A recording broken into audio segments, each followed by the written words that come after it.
tussen Oostburg en Schoondijken is op een boerderij een landwinkel. Wat verkopen ze daar nou precies? Kijk TV ging kijken. Hallo, vandaag zijn we bij de landwinkel Recheer en Westeinde. En wij gingen daar eens een keer een kijkje nemen. Wat verkoopt u? Wij verkopen onze eigen appels, bepaalde periodes van het jaar onze eigen peren, aardappelen sowieso, wij hebben uien. Kortom, we zijn eigenlijk een akkerbouw- en fruitteeltbedrijf en wij zijn aangesloten bij de landwinkelcoöperatie en daar verkopen wij ook producten van.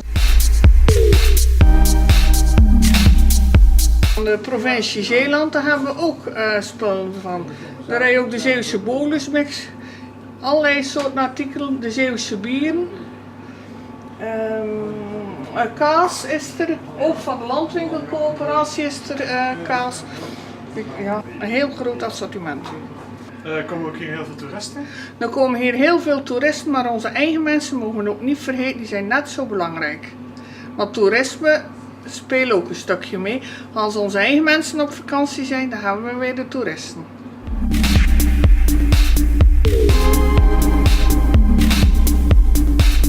Is deze winkel een seizoenswinkel of is u heel het jaar Nee, open? ik ben heel het jaar open. Ik ben 12 maanden open.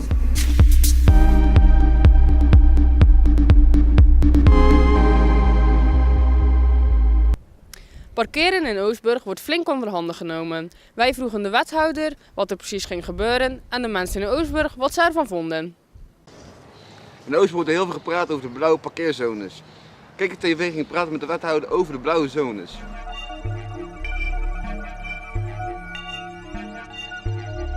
Wat is de blauwe zone precies? Blauwe zone houdt in dit geval hier in de kern Oostburg dat je maximaal 2 uur mag parkeren aaneengesloten. En daar hoort ook een zogenaamde parkeerschijf bij.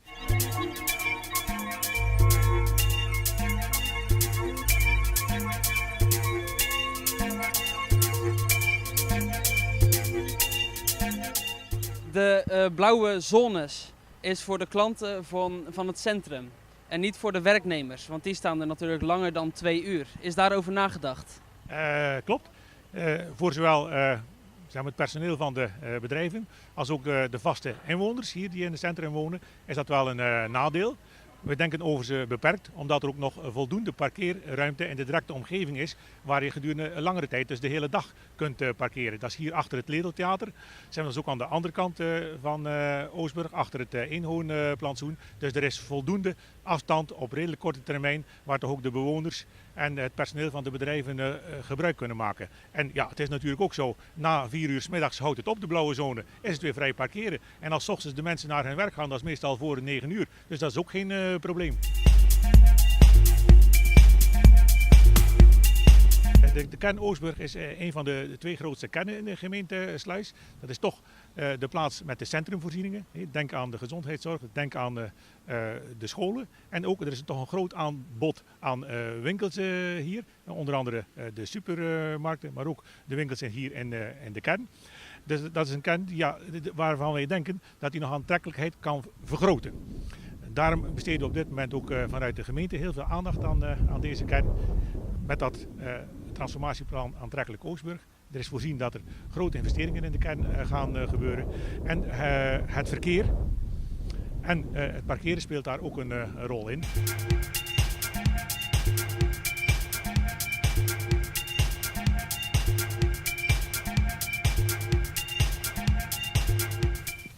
Hallo meneer, wat vindt u van de blauwe zones?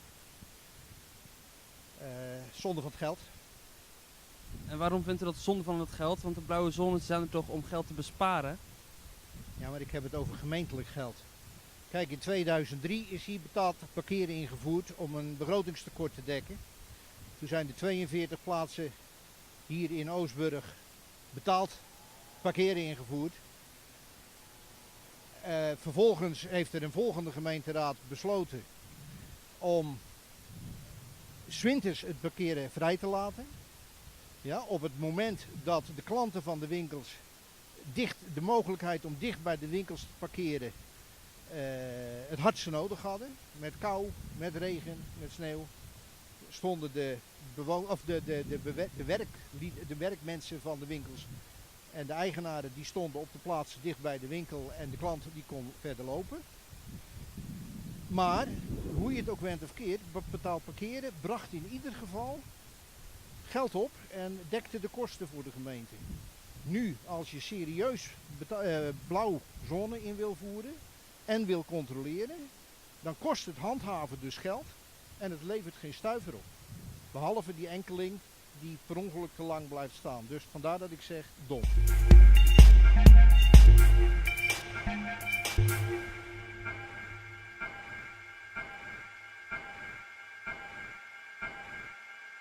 Tien basisscholen liepen de mini-Europa-run om geld op te halen tegen kanker. De basisscholen uit de gemeente Sluis doen mee aan een mini-Europa-run. Ze rennen 55 kilometer in estafettevorm.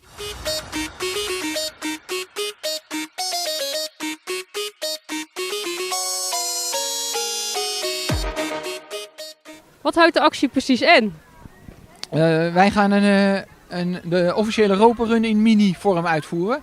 Dat betekent dat teams in estafettevorm 55 kilometer gaan lopen om geld op te halen tegen kanker. En welke teams? Het zijn team van 10 basisscholen van bestuur SCOBA. Dat zijn 9 dorpen in West-Vlaanderen. Zijn het kinderen uit alle groepen? Nee, alleen kinderen uit de hoogste groepen. Groep 6, 7, 8. En de teams zijn 5, 6, 7 of 8 kinderen groot. En dan lopen ze in beurten van ongeveer 500 meter.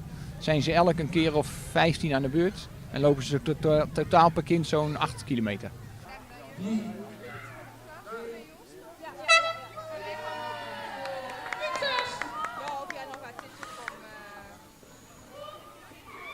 En van waar tot waar loopt de route? Wij zijn hier in Ede, bij de Sint-Jozefschool, daar starten we. En dan is het eerst 3 kilometer naar Aardenburg. En dan lopen ze door naar Sluis. Dan naar de 2 scholen in Oostburg, Schoondijken, Groede, Breskens, Hoofdplaat en finishen in IJsendijken. Dus ze lopen langs hun eigen school eigenlijk, alle leerlingen? Ja, iedereen komt langs alle scholen, dus ook langs zijn eigen school.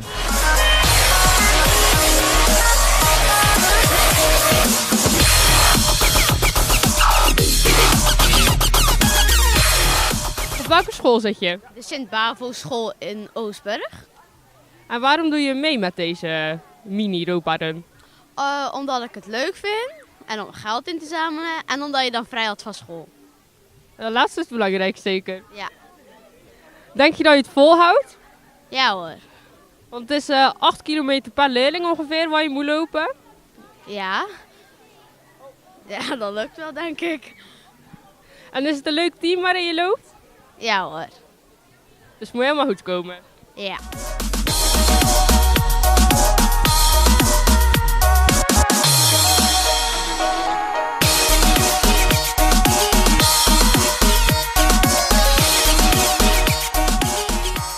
Met welke school fietst u mee?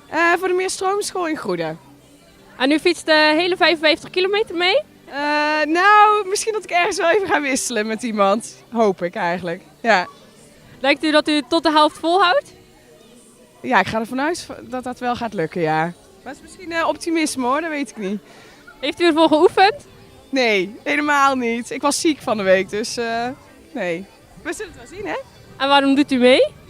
Ik vind het een heel goed initiatief en het doel is sowieso fantastisch voor de hospice, vind ik heel belangrijk. Dus zelf wat familieleden verloren aan kanker, dus ik vind het heel goed doel. Ja, absoluut.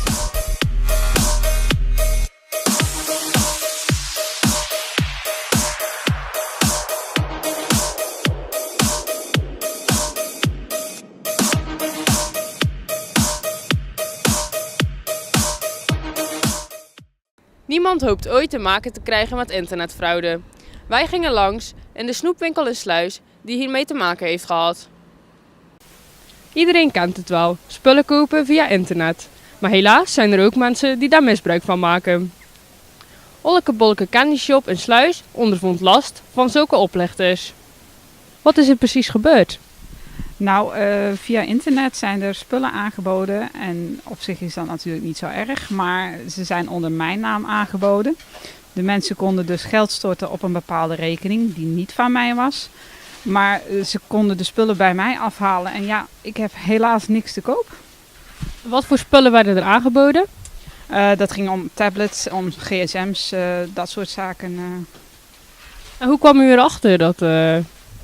Nou, de eerste dag kreeg ik een raar telefoontje. Zo van, ben ik bij Olleke Bolleke? Ja, daar bent u.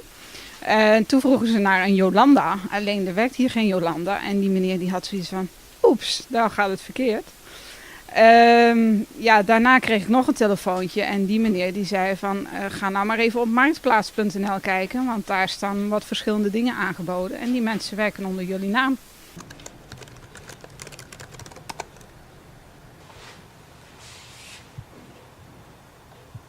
Ik heb via Marktplaats de advertenties laten verwijderen.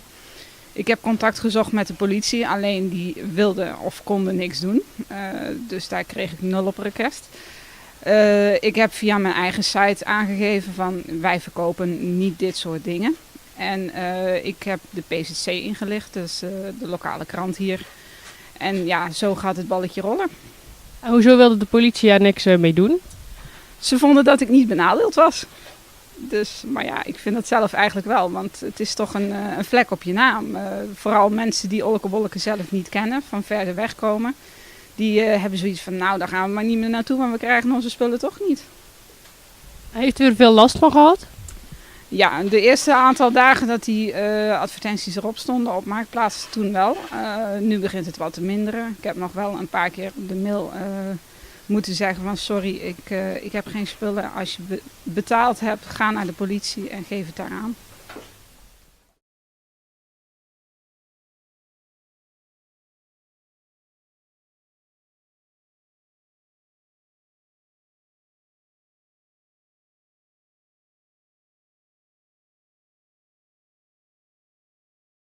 Onze vliegende reporters hielden zich bezig met de troonafstand. Hoe dachten zij dat het precies uit ging zien? En wat dachten de mensen over Willem-Alexander? Wij zijn hier vandaag bijeen voor de troning van prins Willem-Alexander. Daar! Mijn kroon! Ik ben de koning! Constantijntje. Ik denk niet dat jij de koning gaat worden. Ik, nu, koning Willem-Alexander, roep mijn mannen bijeen om u af te voeren. Oké, grootlekende. Wij hebben het vandaag over dat koningin Beatrix afstand neemt van de kroon en het overlaat aan prins Willem-Alexander. Dan kom ik nou weer terug, weer opnieuw zoeken. Wat lees je daar? Een boek over koningin Beatrix. En vind je het interessant? Ja, ik ben er wel geïnteresseerd in. En wat vind je ervan dat koningin Beatrix afstand neemt van de troon? Ik vind het wel jammer, maar het wordt ook wel tijd voor iemand anders. Wat zijn je verwachtingen van prins Willem-Alexander? Ik denk dat hij het wel heel erg goed gaat doen en een beetje zoals we doen. Dames en heren, mijn naam is Bertus Bintje, met het Oranje Koor weer geen lintje. En wij zingen voor u de nieuwe versie van Oranje Boven. Daar gaat hij. Oranje Boven, Oranje Boven, we leven de koning en Maxima. Wat vindt u van de kroonswisseling? Het is een logische zaak, de koningin is oud geworden. Wat vindt u van de nieuwe koning? Dat wordt afwachten, maar het zal vast een goede koning worden. Zal dat veel invloed hebben op uw leven? Dat verwacht ik niet, want de beslissingen worden in de politiek genomen en niet door de koning. Hallo meneer, wat vindt u van de troonswisseling? Voor mij is het niet nodig, maar het zal toch wel doorgaan, denk ik. Wat vind je van prins Willem-Alexander? Ik ken die man niet. Ik ken hem alleen van tv. Ik heb hem wel eens gezien. Doet hij het wel goed op tv? Ja, volgens mij houdt hij veel van water. Daar is hij altijd mee bezig. Die gaat graag naar het strand ook, denk ik. Oranje Boven, we leven de koning en Maxima. Sinds mensenheugenis zingen wij ieder jaar dit lied. Wat vindt u van de troonwisseling? Ik vind het wel spannend. Het lijkt me een geweldig mooie dag. Ik hoop ook dat het een hele mooie dag gaat worden. En we gunnen de koningin Beatrix natuurlijk tot rust. En we hopen dat koning Alexander en Maxima, dat die er samen een succes van gaan maken. Dat hoop ik. En wat vindt u van prins Willem-Alexander? Ik denk dat hij goed voorbereid is. Ik denk dat hij weet waar hij aan begint. Hij heeft heel veel van zijn moeder geleerd. Hij heeft heel veel rondgekeken. Dus ik denk dat ze er samen best wel aan uit gaan komen. De basisscholen uit de gemeente Sluis hadden voor hun hoogste groepen het jaarlijkse schoolvoetbaltoernooi. Noemen jullie dat aan voetballen? Ik noem het amateurwerk. We gaan kijken naar de echte voetballers bij schoolvoetbal.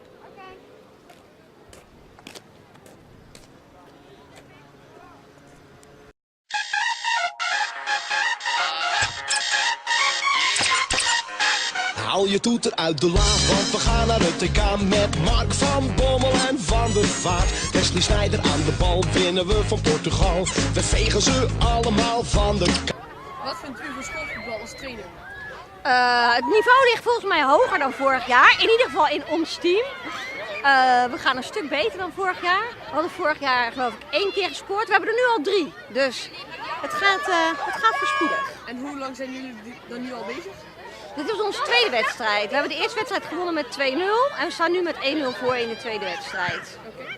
En wij zijn Berenburgt 1 meisjes. En zijn jullie nog van plan kampioen te worden? Nou, ja, we hebben het wel al over regionaal gaan, hè? Om door te stoten naar... nee, het is goed zo. Maar misschien de finale vandaag zou leuk zijn. En met Johnny achterin gaat er echt geen bal meer in. Hij gooit de hele boel op slot. En met Ibi langs de lijn loopt de aanval als een trein. We winnen keihard elke pot. Dit wordt de revanche en niet alleen tegen Spanje. All dressed in die shit, we komen black en oranje. Wie maakt zich druk op? Leuk! Waarom? Gewoon, het is leuk, het is gezellig. Het is gezellig. Ja, en je kan winnen. Hij was sportief bezig. Oké. En al wat leuks gedaan? Ja, we hebben gelijk gespeeld. Ja. Nog een plan te winnen? Wat zeg je? Nog een plan te winnen? Ja. De rest van de wedstrijden gaan we winnen. Dit wordt de revanche en niet alleen tegen Spanje. All dressed in die shit, we komen black en oranje. Wie maakt zich druk om de pool? Gaat wij maken de rules. We spelen technisch overzichtelijk, beheersen ze. Alleen je oog voor Nederland. Neem dan deze in. Hoeveel wedstrijden gespeeld? 2. Heb je al gewonnen? Ja, Ja, eerst 0-0, toen 1-0. Oké. Wat vind je ervan? Leuk. Oké. Heb je al vaak meegedaan? Elk jaar. Dit is mijn derde van. Ja. Wat vinden jong en oud het mooiste plekje in Aardenburg?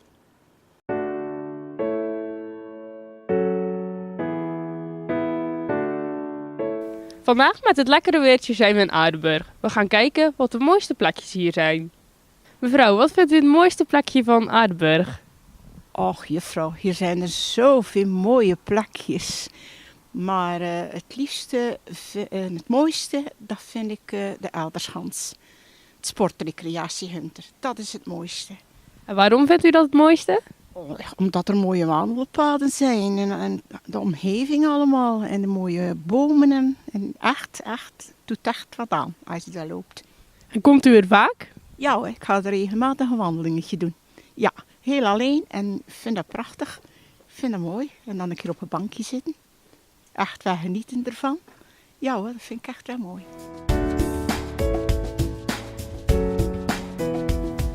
Wat vindt u het mooiste plekje in Aardenburg? Het mooiste plekje was hier bij de toren. Heel het marktpleintje.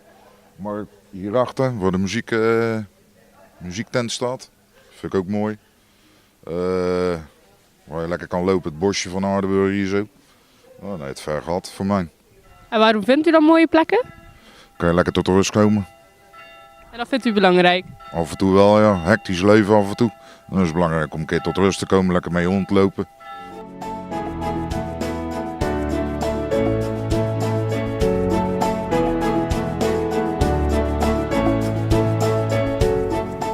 Wat vinden jullie het mooiste plekje in Aardenburg? Ik vind hier wel de skatebaan bij de Elderschans. Ja, het zwembad is een leuke speeltuin en in de zomer is het leuk om te zwemmen. En waarom vinden jullie dat een leuke plek? Nou, hier op de skatebaan kan je een beetje een beetje chillen, een beetje stunten. En bij de Aalderschans kan je weer goed verstoppertje doen en zo.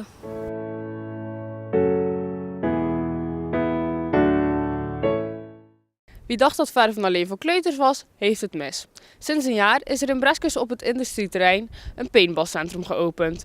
Wij vonden het tijd om daar eens een kijkje te nemen.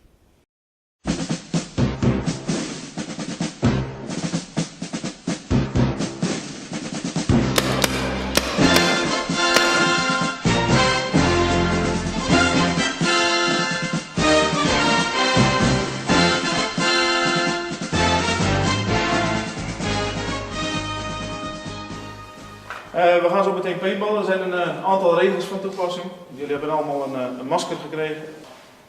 Heel belangrijk. Het is ter bescherming van jullie oren, jullie ogen, jullie gezicht. Alleen in die ruimte. Of als jullie naar de barruimte gaan, daar mogen jullie het masker afzetten. Voor de rest, jullie krijgen een paintballwapen. Tippen. Hopper bovenop met de balletjes. Gasfles met CO2, drijfgas voor het wapen. Voor de rest is het een semi-automaat. Elke keer als ik de trekker overhaal, dan gaat er een balletje uit. Die bepaalt zelf hoe snel of je schiet. Veiligheid. Knop boven de trekkergroep. Indrukken. Nou is die onveilig, wordt die daar rood. Dan kan je schieten. Terugdrukken, nu is die veilig.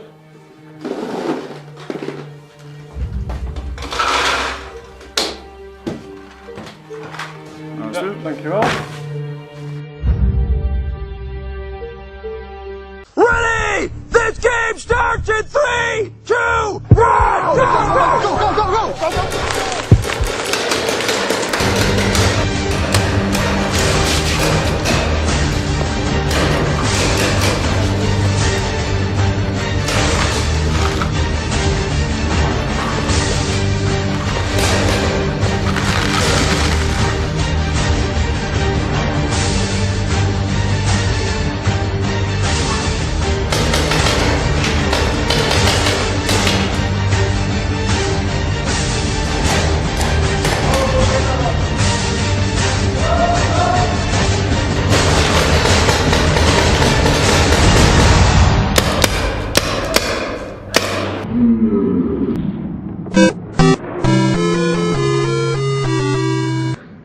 Ik vond het wel leuk. Weer de kind naar boven getrokken. Jij zei, ik heb nog 1 kogel. Ja, man. En ik denk van, kijk, fuck it, dat raakt hij toch nooit. Zo'n stukje bij mijn hoofd ging het. Matrix-stijl zo naar achteren. Kan je dat nog een stuk? Matrix-stijl zo naar achteren. Kan je dat nog een stuk? Matrix-stijl zo naar achteren. Kan je dat nog een stuk? Nee.